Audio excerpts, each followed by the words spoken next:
has authored more than 200 articles. He's authored books. He's really been prolific throughout his career. He's held university appointments at Howard University in Washington, D.C. He's also been on the faculty at Yeshiva College and the City University of New York. And I mentioned already his affiliation with Yale University, and he served as a visiting professor at City College of New York and at Harvard University. In 2000 and until 2001, he was a vice president for academic affairs and interim dean of the faculty at Teachers College at Columbia University. So he's also been not just a scholar, but also a leading administrator in a leading university in the US. Ed Gordon is recognized as a preeminent member of his discipline and his profession. He was elected as a fellow of various prestigious associations, including the American Psychological Association, the American Psychological Society, the American Association of Orthopsychiatry, and fellow and life member of the American Association for the Advancement of Sciences. He was elected a member of the National Academy of Education.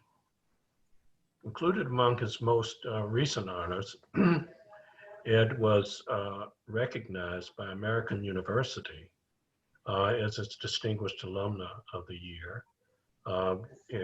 He holds a master's degree from American University. Ed Gordon is not just a phenomenal scholar and community engaged person, a community leader, a national leader, international leader. Ed Gordon is just a great human being. It's such a pleasure for me to spend any kind of time with Ed, so I'm delighted that you invited me to present him to you tonight. I'm also delighted to stay around and hear his presentation and participate in the session. So without further delay, I'll present to you Professor Edmund W. Gordon, my mentor and the person for whom my chair at ETS is named. Thank you very much.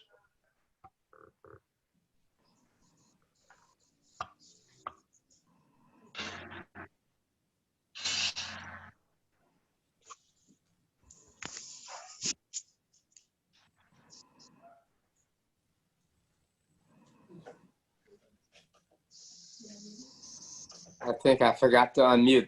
I was saying thank you, Dr. Nettles. I think I had referred to you as Michael. Michael is an old friend, and I hope you didn't miss. He occupies the endowed chair at ETS that carries my name, the Edmund Gordon Chair. He's a great fella. Thank you, folks. I almost feel like apologizing if I'm taking any of you away from the shore. According to the news that reaches us, you've had a serious accident there that the world should apologize to your country for.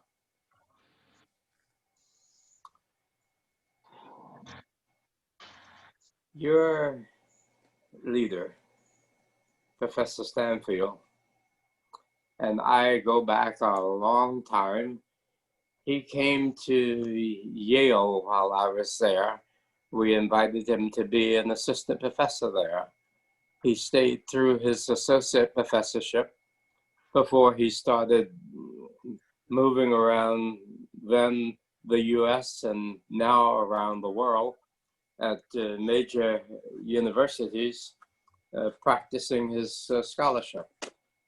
He is primarily trained as a sociologist, but as is true of many experts in the disciplines, in order to be really good at one, you've got to at least be familiar with a lot of others.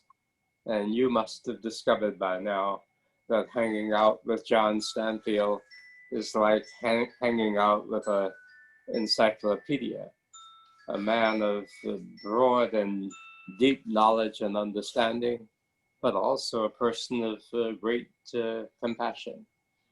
He's asked me to talk about my book.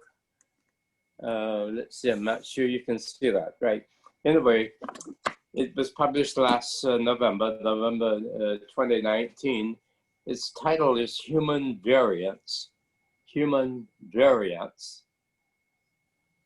and Assessment for Learning. Human Variance and Assessment for Learning. The issues that I'm writing about in that book, which is this book, which is an edited volume, have some relationship to issues that I wrote about 40 some years ago, back in the mid-80s. I edited then a book that was called Human Diversity and Pedagogy. Human Diversity and Pedagogy.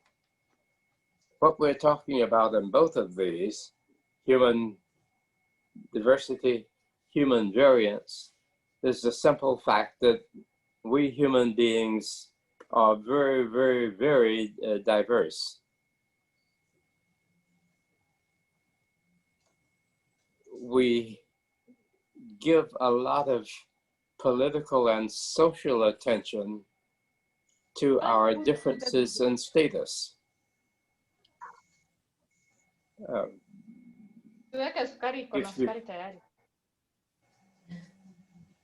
Pardon me?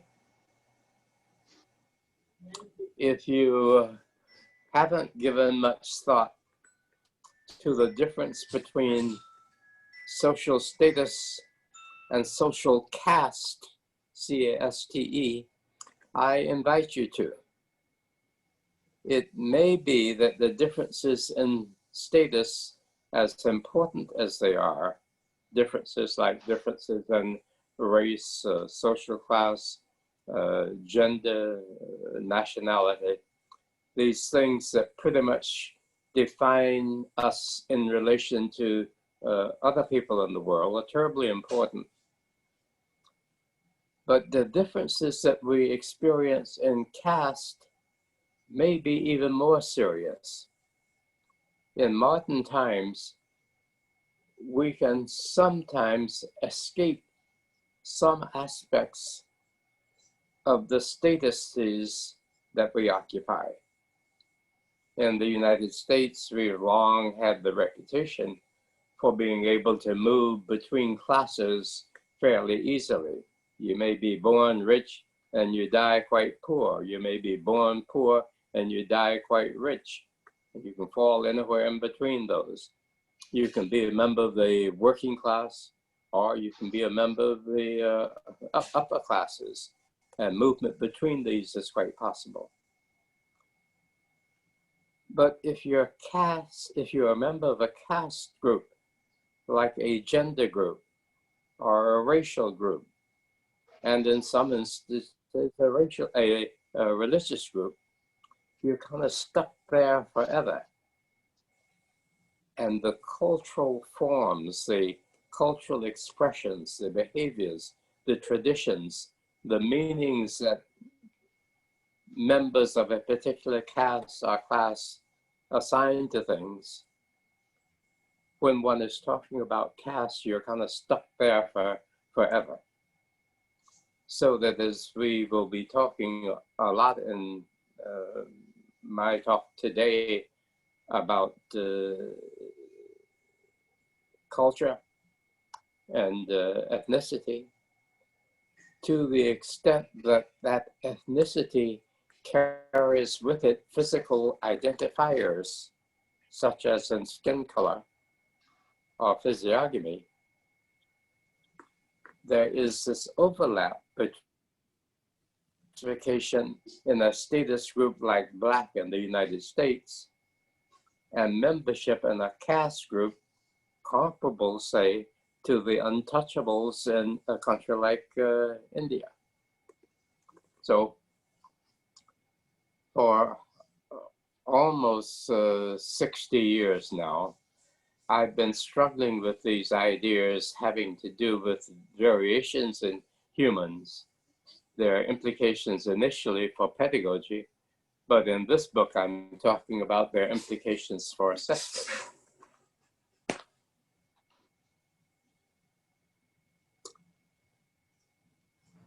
I'll give you one other historical reference. That's my early work, which isn't unrelated here.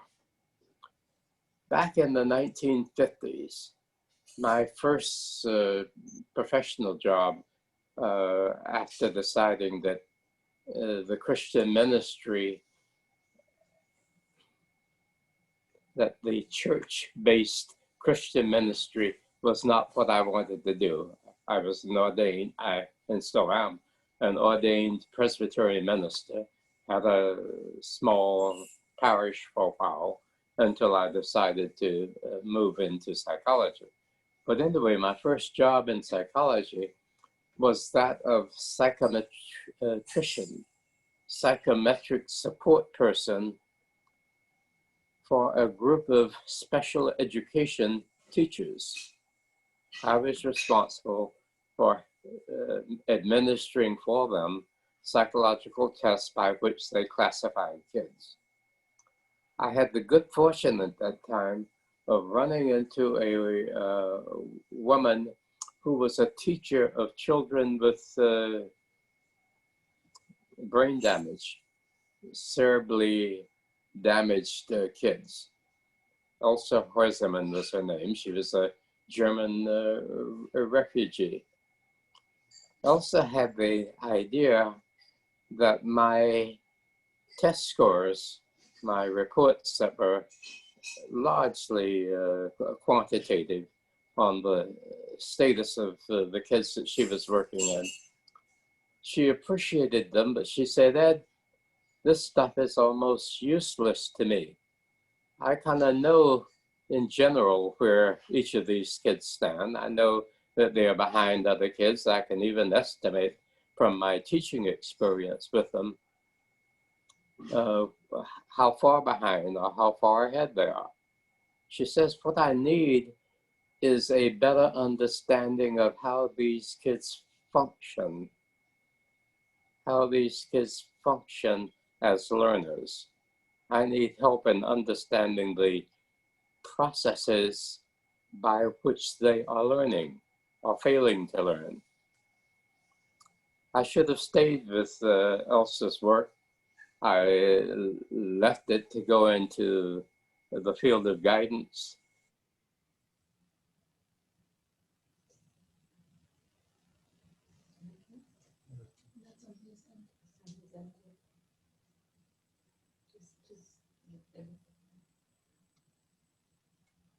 I've stayed with that work. I went into guidance and later into academic ed psych. But the reason I say I should have stayed with it is toward the middle and end of my career, I find myself going back to that problem of how we can use assessment, not simply to measure, but to educate. About 5 years ago, I had the privilege of being invited by ETS to organize and head a commission that was named for me the Gordon Commission on the Future of Assessment. And I won't tell you all about that commission. That's a day's trip in its own.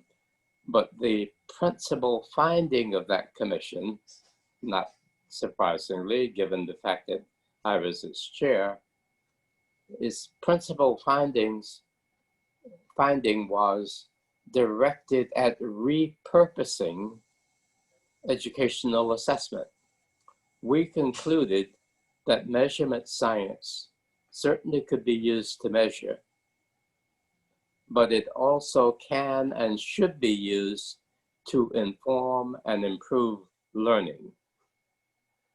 Our commission began as a commission on the future of assessment of education. We ended up being known as the Commission on Assessment for FOR education. Subsequently, we refined that title even more, Assessment for Learning. In one of my many talks, I make the argument that a society that is going to devote as much time, attention, and resources to assessment as we do in the United States, the assessment ought to do more than assign a status to the persons who've been measured. It ought to assume a part of the responsibility for educating. Sure enough, as we examine where the field is going in this country, and even more so in some other parts of the world, there are a lot of people out there, without making a lot of noise about it, are moving in this direction. In fact, the movement in this direction began almost before I was born. I suppose you've heard of something called Socratic dialogues, having to do with Socrates as a teacher.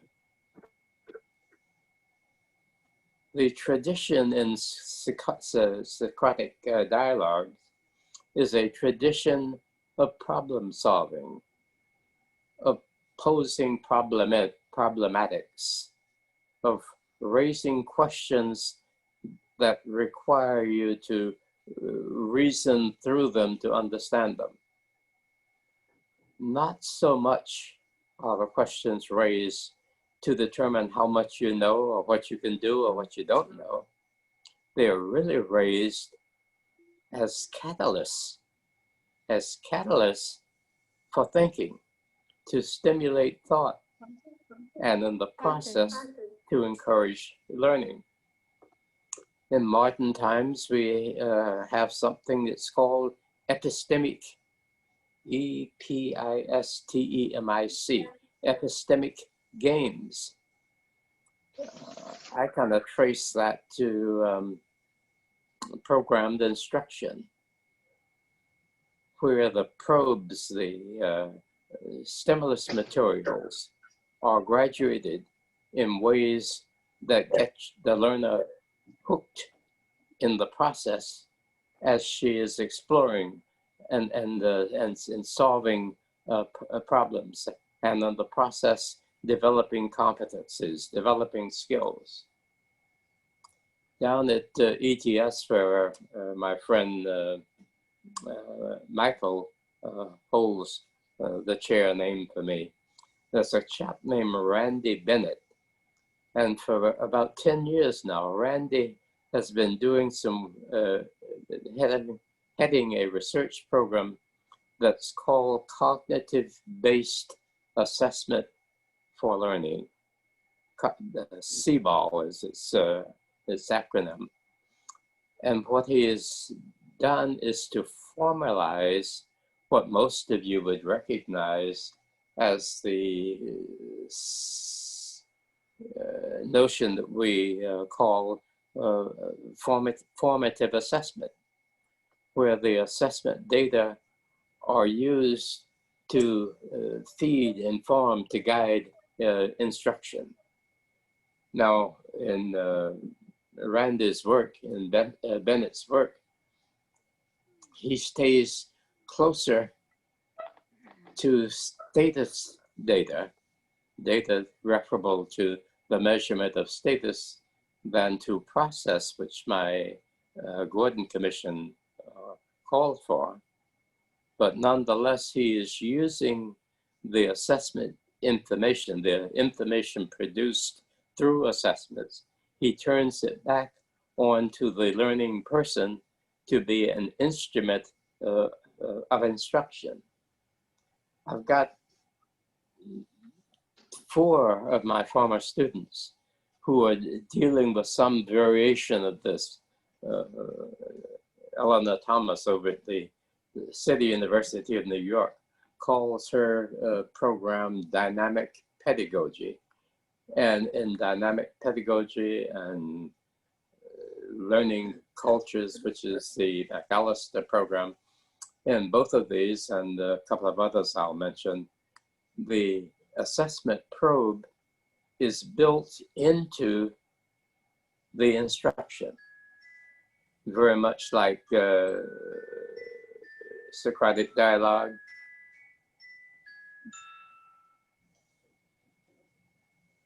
Problematics, problem solving, question and answer exercises, dialogic assessment, some people are calling it, are actually the instruments of instruction, where the probe is not so much directed at trying to determine how much you know, or what you know and what you don't know. It's generating data descriptive of the processes by which one is learning or failing to learn. Going back to Ms. Horseman's request of me almost 75 years ago, she wanted to better understand how the kid was going about learning, how the kid was going about failing, under what conditions the youngster can produce an answer. Whether the answer is right or wrong was less important to her than the data, the exercise provided for her in better understanding what was happening in the learning of this child. In my commission discussions, I think it was Lauren Resnick from the University of Pittsburgh here in the States. Lauren talked about the process or processes of becoming. She was less concerned with what you have become and more concerned with the process by which you've gotten there. Anyway, that's what assessment for learning is all about. In the book, which you can get from Third World Publishers, the first 4 chapters are devoted to kind of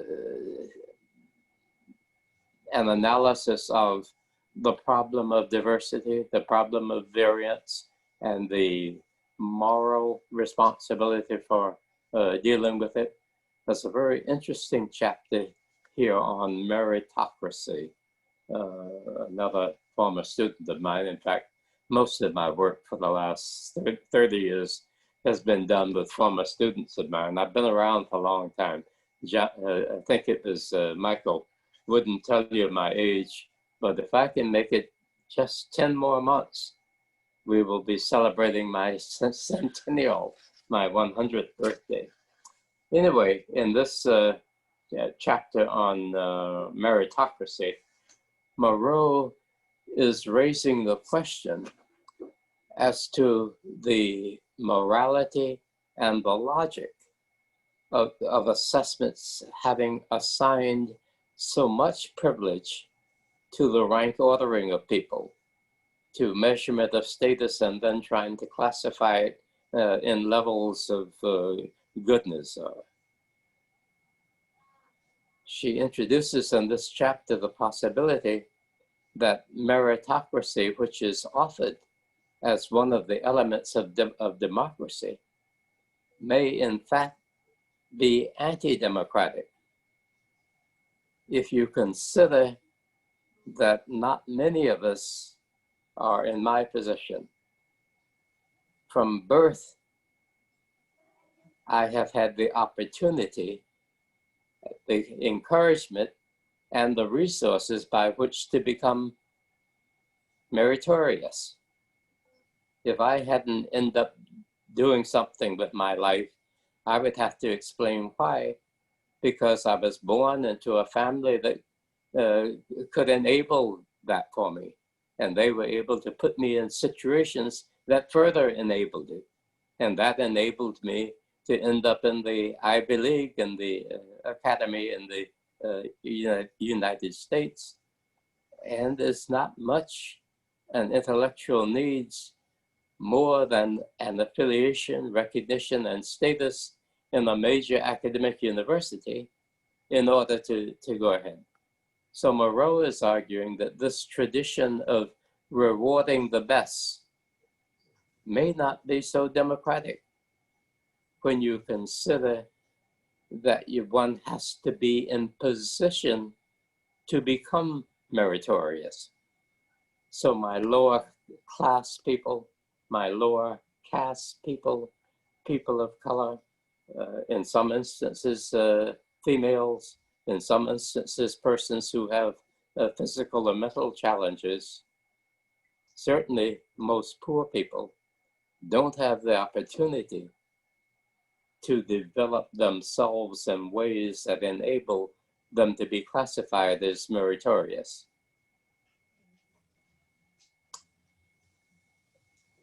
John, how am I doing on time? Well, you probably have another 4 minutes. 4 4? minutes? Okay, then I better start preparing to wrap up.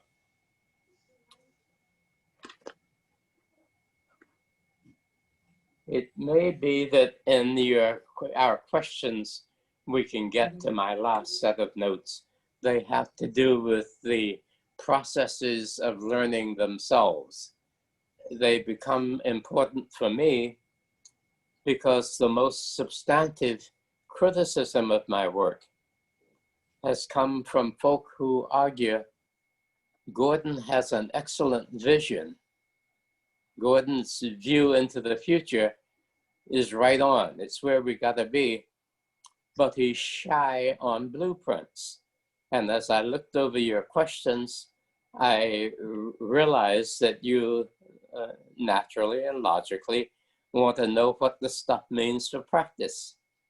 I'm much better at conceptualizing than I am at telling you how to do it. Recognizing that, I've recently organized a continuing seminar or a study group. Its task is to develop the specifications for, to develop the blueprints for the conduct of assessments that inform, assessments that educate. In order to do that, we have to step back and look at the actual processes that we referred to earlier as being more important than the statuses, the processes of mental function, rather than the status of one's mental function, if one wants to redesign approaches at modifying those mental functions. So that as we get into some of your questions, I'll go to my notes on the processes of learning. Hope that's not too disjointed for you, but let's get to the questions that might bring all this back into focus. Yes, well, thank you so very much, Prof. Ed. I really appreciate that summary. And so, well, I'm glad to be able to visit with you. Oh yes, well, you've got it. You've got it. And I told you before, especially with your trip. I consider today a visit. It's just virtual. That's okay. Right.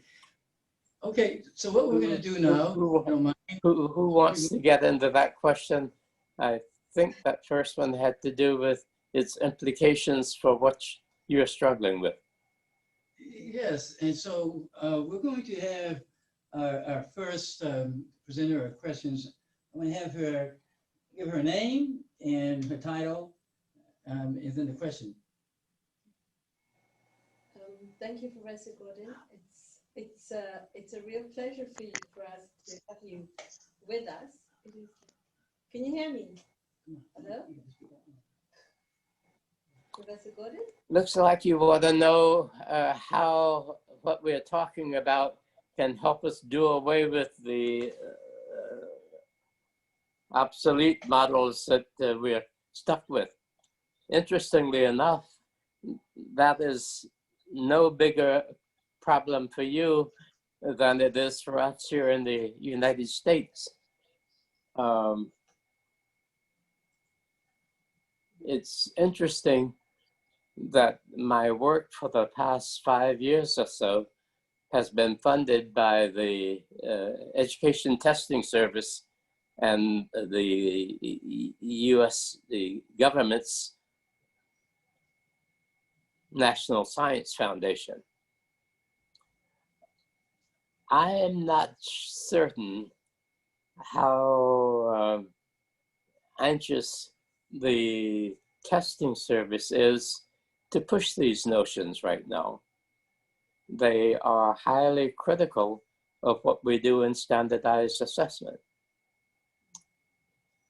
I think, and the route we are taking in our own practice, I think that the best way to deal with the obsolete models that we have in practice is to do what I've been trying to do in this country for the last 3 years now, is to start a national conversation concerning the relationships between assessment, teaching, and learning.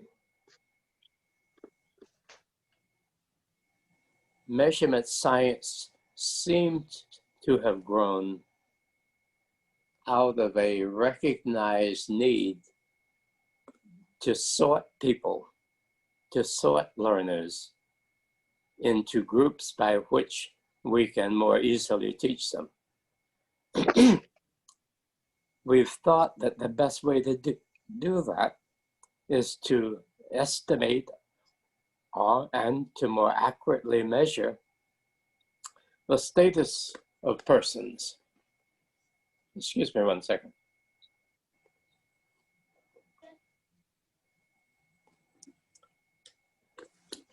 We thought if we got a large group of people, if we can sort them, if we can classify them, we know who to put at the top of the heap and who to put at the bottom, who needs more help, who needs not so much help. And for a while, that worked pretty well in education. And of course, it was usurped by the military in this country and around the world. Large groups of men and women that we had to make use of, getting more information about how they, about their developed abilities seemed important. But that same model was borrowed for education, inappropriately, I think, because for pedagogy to work, it helps a little bit to know where to place people, but it helps even more if the people can be informed about what they do to improve their learning, or if the teaching people can be better informed with respect to what they can do to improve learning. So one of the ways to get over the obsolete models is to begin to introduce people to better models. I mentioned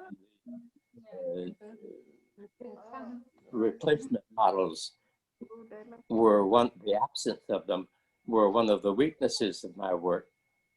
So that in the study group that we've just created and another that is in formation on the west coast of the United States, both of these are trying to generate the blueprints by which we repurpose assessment. We change the purpose of assessment, not to do away with the measurement of developed abilities, but to, in addition to measuring developed ability, develop processes by which we can construct the ability, we can develop ability, we can create ability. So suppose you take a learning process like selective attention. We have reason to believe that no matter what culture you're talking about, what race of people you're talking about, what class or caste of people you're talking about, people make their adaptation. People make their adaptations. People learn by selectively attending to, paying attention to the things that they think are important. Selective attention focused on engagement with the learning experiences that are necessary to learn something was established as a principle of cognitive development maybe 75 years ago. I think it was Jack Carroll who did the work on time on task. He says that aptitude is a function of the time engaged in tasks that are relevant to the thing that's got to be learned. The more time you spend on it, the less time you'll need to spend on it. One develops expertise as a function of selectively attending to the appropriate targets related to the thing that's got to be learned. Another learning principle that we've got to find ways to manipulate, I call it relational generativity. What's intelligent behavior about?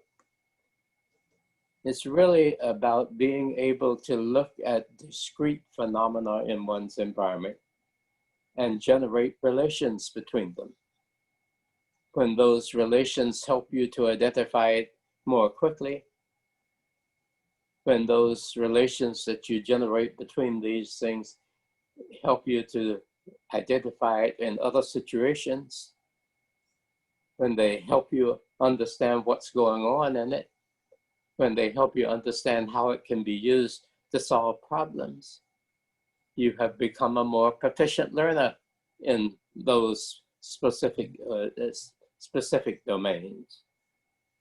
So it's the manipulation of selective attention, of the learning of selective attention, or maybe I should call it the refinement of selective attention, the refinement of relational generativity and its sister learning process, the I think Gergen calls it relational adjudication. What is one of the most complicated tasks we have? Yes, no, Ed? Ed? You're, Okay. you're losing me? Am I losing you? Well, no, but we wanted to ask you one more question, just one more question, very quickly. And so the other questioner will now ask a question. Greetings, Prof. Gordon. Speak up. Yes. Okay, so our question is, we go directly to the question 4. Cognitive inhibitors to education assessment achievement due to the internalization of negative stereotypes of a colonized, racialized, and genderized is a huge structural and systemic problem in multicultural nations here and around the world. Can you please give us a best practice example drawn from anywhere in the world that uses one or more aspects of the human variance approach to education assessment to counteract such cognitive inhibition from occurring?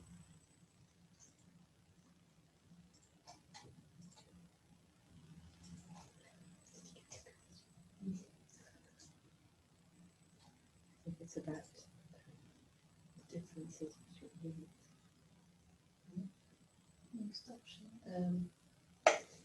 sorry, did he hear us or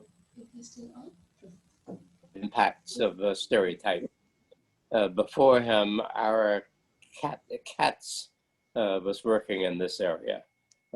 Claude is at Stanford. Our is retired. He was at CUNY. And at Brown University there, no, not Brown, at Berkeley there is Rudolph Detton, Rudolph Mendoza Detton. They are actively working in this area. I don't know much about stereotype bias, except what I've learned about it from Claude and those three. I think Claude has some experiments that are designed to counteract it. Mendoza has documented it more than he has written about ways of tackling it. So I won't take up much of your time on that one because I don't really know a lot about it. But those three dudes could help you. Okay, Thank you. well, wonderful. Well, thank you very much, Professor. And we're going to now talk about our timeline because we want to stretch this out as a movement. Oh, okay. And I can listen in on that? Yes, please. All right. Here's our timeline. Today, of course, we been introduced to this wonderful topic through your research in human variation education assessment idea. And then on August 26th at 12 noon to 1:30 p.m. Mauritius time, we're going to have another webinar about questions of what we learned from your wonderful presentation to start a strategic planning process for Mauritius and other African countries.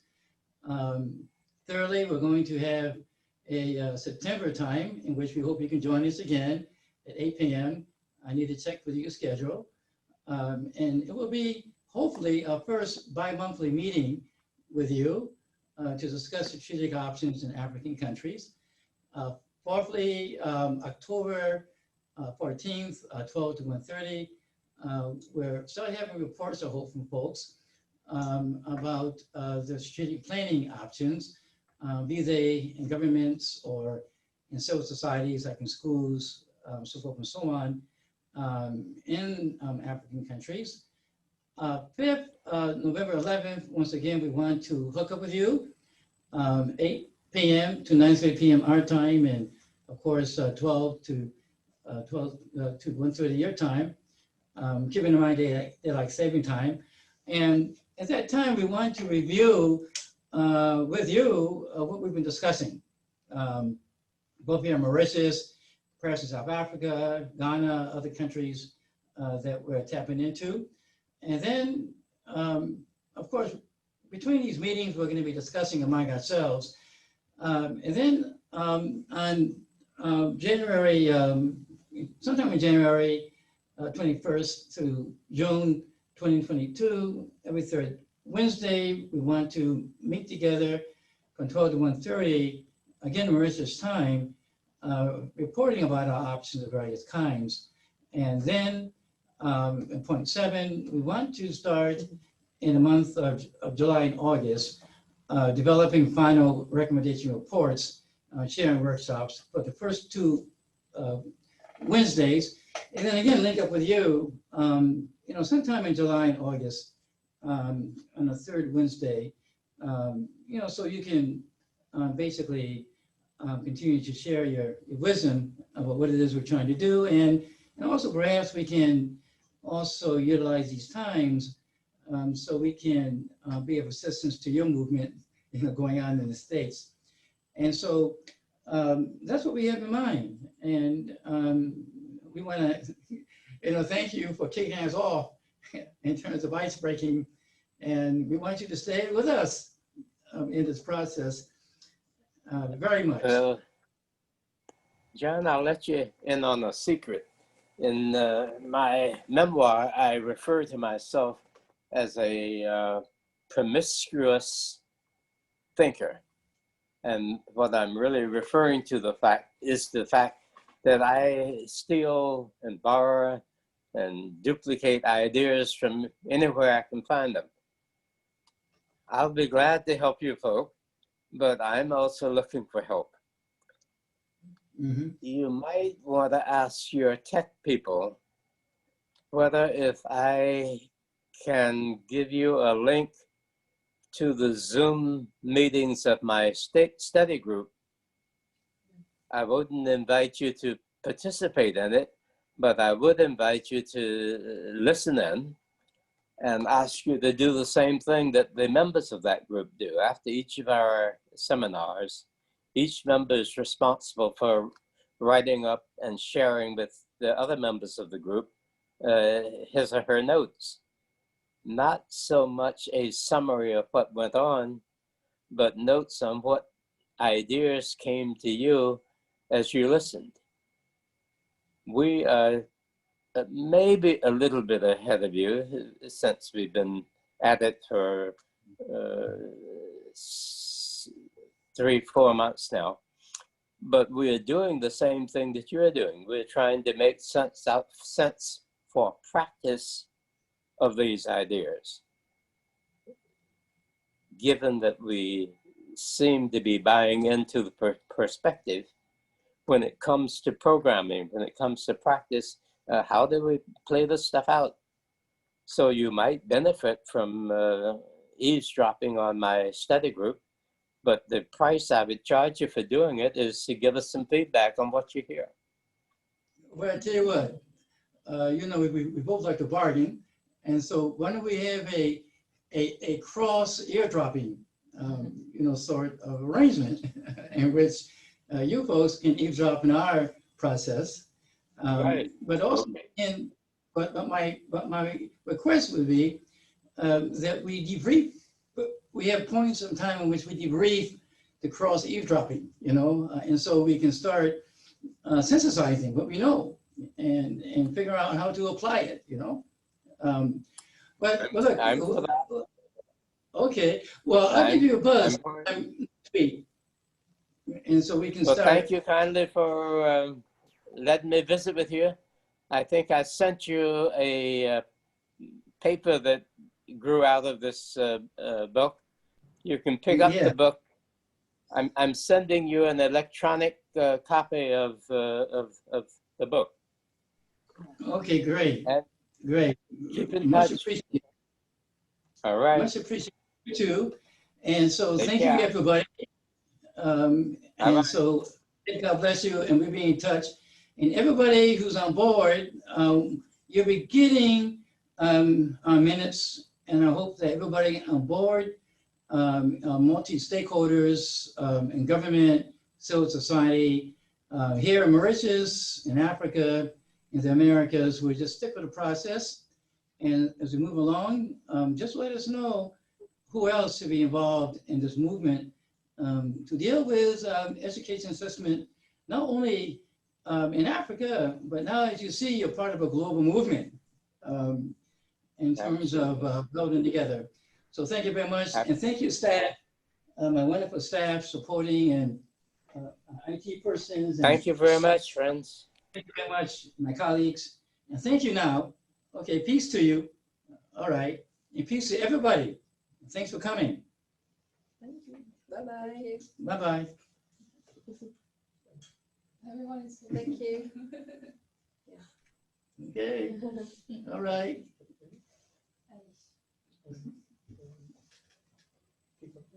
We end meeting? Yeah, end the meeting.